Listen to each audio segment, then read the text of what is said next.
आज रोजी दुपारी 1 वाजेच्या सुमारास पोलीस निरीक्षक दत्तात्रय दराडे साहेब यांना गुप्त बातमीदारामार्फत माहिती मिळालेली होती की कराड शहरामध्ये इनोव्हा गाडीमधून काही इसम हे मेफेड्रॉन हा अंमली पदार्थ जो NDPS कायद्याअंतर्गत प्रतिबंध आहे तो विक्रीसाठी घेऊन येणार आहे। त्या अनुषंगाने त्यांनी मला त्या पद्धतीने माहिती दिल्यानंतर आम्ही छापा कारवाई करण्याबाबत आदेशित केलेले होते।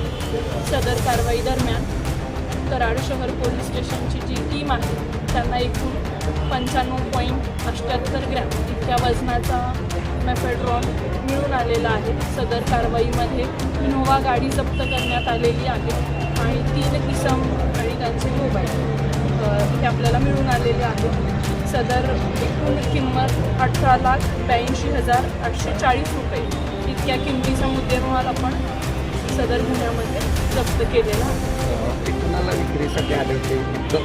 त्या संबंधाने आपण तपास आता सुरू करतोय। गुन्हा दाखल करून त्या संबंधाचा तपास आपण करण्याची फॉरवर्ड लिंकेजेस आणि बॅकवर्ड लिंकेजेस कोठून आणलेलं आहे याबाबतीत सुद्धा आपण तपास करणार आहोत आणि हे कोणाला विकण्यात येते त्यामध्ये आणखी काही साथीदार समाविष्ट आहेत का याबाबतचा सुद्धा तपास करणार आणि त्याबाबतची सुद्धा माहिती आपल्याला त्यावेळी एमडी किती जाईल? टोटल एमडी 95.78 ग्रॅम वजनाचा एमडी आहे।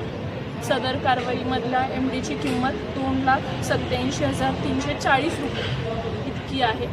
या कारवाईबाबत जिल्ह्याचे पोलीस अधीक्षक निखिल कुंबळे सर, आदरणीय अपर पोलीस अधीक्षक वैशाली कडूकर मॅडम यांनी कराड शहरच्या सर्व टीमचे अभिनंदन केलेले आहे आणि आणखी चांगल्या पद्धतीने आम्ही इफेक्टिव्हली कारवाई करू याबाबत देखील सूचना दिली।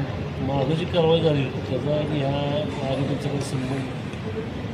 यातील जे 2 आरोपी आहेत समीर शेख, नजर मुल्ला आणि तिसरा जो आरोपी आहे फरदीन शेख, यापैकी जे समीर शेख आणि नजर मुल्ला आहेत ते यापूर्वी त्यांच्यावरती गुन्हे दाखल आहेत। समीर शेखवरती देखील कोल्हापूरला गुन्हा दाखल आहे NDPSच्या संबंधाने। नजर मुल्लावरती देखील दरोड्याच्या संबंधाने कराड शहर पोलीस स्टेशनला गुन्हा दाखल आहे। फरदीन शेख हा नवीन आहे, आपल्याकडे रेकॉर्डवरती अजून तो आरोपी मिळून आलेला नाही, तरी देखील आपण आणखी माहिती प्राप्त करत आहोत CCTV। एमडीची कारवाई झाली होती त्याचा याच्याशी काही संबंध आहे का? आत्तापर्यंत तरी आपल्याला माहिती मिळालेली नाही, परंतु आपण त्या मागची जी कारवाई आहे त्याच्याशी याचा काही संबंध आहे का आणि ह्या टोळीसोबत त्यातील काही आरोपींचं काही लागेबांधे आहेत का ही लिंकसुद्धा आपण शोधण्याचा प्रयत्न करू। Okay, thank you.